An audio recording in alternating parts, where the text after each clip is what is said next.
Bonsoir. 3 jours seulement après l'arrestation de Mehdi Nemmouche, probablement à l'origine de l'attentat qui a fait 4 morts à Bruxelles, un coup de filet anti-islamiste en Île-de-France a permis d'interpeller 4 personnes. Au moins l'une d'entre elles a été arrêtée en Essonne. Tous ces individus sont soupçonnés de complicité dans un circuit d'acheminement de combattants volontaires à destination de la Syrie. Certaines personnalités, depuis plusieurs jours, se demandent s'il ne serait pas envisageable de déchoir certains djihadistes de la nationalité française. Des Essonniens donnent leurs sentiments à ce sujet. Mais même ceux qu'on met en prison, les prisonniers français, ils sont peut-être déchus de certains droits, mais ils restent français. Logiquement, je vois pas pourquoi on leur enlèverait la nationalité. Je crois pas qu'on puisse faire une réponse globale. Je pense que ce serait une question de personnes. Des personnes qui viennent recruter dans les mosquées ou dans les gymnases ou dans les salles de sport pour aller se battre dans d'autres pays, bon, on laisse ça à l'armée, quoi, ou au gouvernement. Il n'a rien à faire en France, il faut respecter les lois du pays, avant tout. Il faudrait mieux s'intéresser à socialement pourquoi ils en arrivent là plutôt que de les déchoir, tout simplement. Pourquoi ces personnes-là se sont dirigées vers cette voie, les raisons, voilà. Un djihadiste, ça ne veut pas dire qu'un djihadiste il va mettre des bombes, il va tuer tout le monde, ça ne veut pas dire ça. C'est pas parce qu'on a la barbe, on est barbu, on a le burqa, tout ça, que voilà, on est dans le bus ou dans le train, ou on a un sac, on va mettre des bombes n'importe où. Ça ne veut pas dire ça. Donc un djihadiste français reste toujours français. Je pense que ces personnes-là, on peut toujours plus ou moins les remettre sur les bons chemins, quoi. Je pense que c'est ridicule d'être djihadiste. Après, chacun fait ce qu'il veut.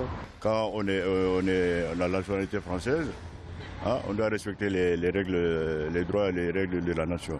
Après, vraiment, ça c'est quelque chose de lourd parce qu'après ils seront sans nationalité, à moins que... Je connais que les légionnaires qui sont comme ça. Je sais pas s'il faut vraiment leur enlever la nationalité française, mais en tout cas, eux, ils la veulent plus forcément.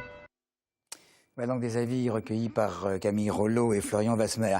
Les forces de l'ordre à présent ont démantelé tôt ce matin le bidonville Rome de Villebon-sur-Yvette, implanté dans l'ancienne usine Galan. Ce campement illégal faisait partie de ces lieux symboles de la problématique, si je puis dire, Rome. Après 21 mois de squat, les familles vont devoir trouver d'autres sites pour s'installer. Ballainvilliers a notamment été évoqué comme nouveau point de chute pour bon nombre d'entre elles. Le départ des Roms, c'est un soulagement pour les riverains à bout de nerfs. Il faut dire que les désagréments provoqués par un campement rom peuvent être nombreux. Par ailleurs, des représentants d'une des 2 villes concernées par les campements regrettent en substance le fait que ce soit toujours aux communes d'être en première ligne pour gérer un problème qui dépasse les frontières nationales. Les explications de Maxime Lemaine. Résignés, la plupart des Roms ont quitté l'usine Galan avant l'arrivée des forces de l'ordre. Ce matin, il ne restait plus sur place que quelques familles espérant une solution de relogement. Des membres du collectif Ça va le faire regrettent cette expulsion qui, selon eux, met un frein au processus d'intégration qu'ils tentaient de mettre en place.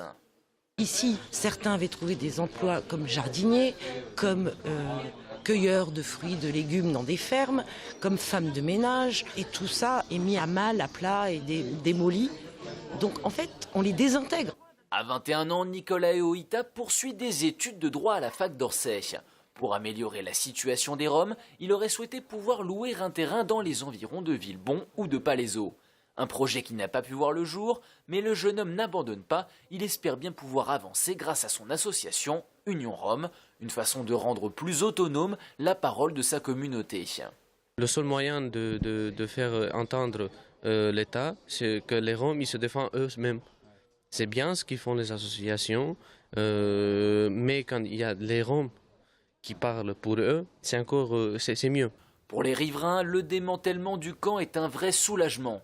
Bien que beaucoup aient dans un premier temps compati au problème des Roms, ils sont aujourd'hui à bout et ne supportent plus les désagréments provoqués par le bidonville.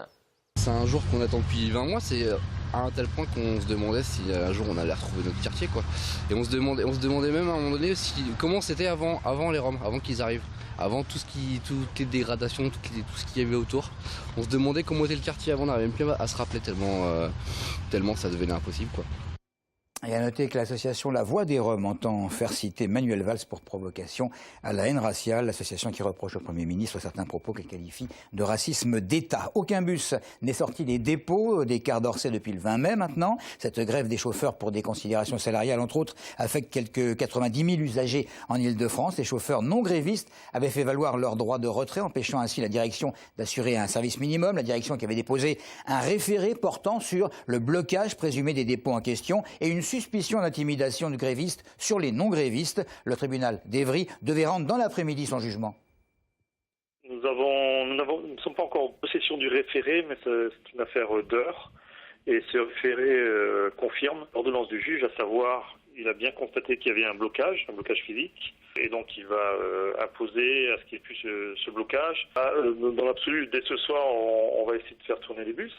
Néanmoins, on va forcément monter en puissance. Dès demain matin, je vais exposer la situation aux non-grévistes et les inviter forcément à prendre le volant, sachant qu'ils verront bien en sortant du dépôt, enfin des deux dépôts, en position de deux dépôts, qu'il n'y a pas de blocage physique.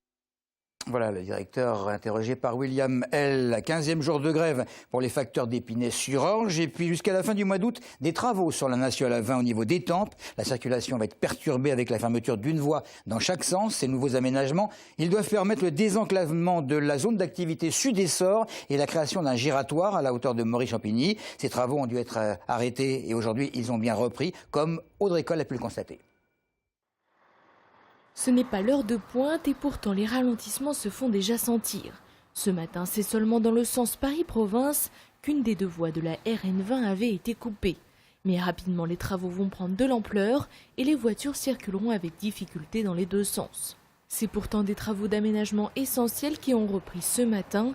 Financés en grande partie par le Conseil général, ils doivent permettre de désenclaver la zone d'activité sud-essor et de créer un giratoire au niveau de Morigny-Champigny. Le projet a été suspendu depuis presque un an et les différents élus étampois de tous bords s'indignaient de ces retards. Aujourd'hui, Pascal Fournier, conseiller général en charge des déplacements, a rassuré tout le monde avec la reprise des travaux. Et le Conseil général n'a pas menti, ce matin les ouvriers sont à pied d'œuvre. Une reprise qui rassure un peu moins les automobilistes qui devront à présent prendre leur mal en patience sur la RN20 au niveau d'Étampes.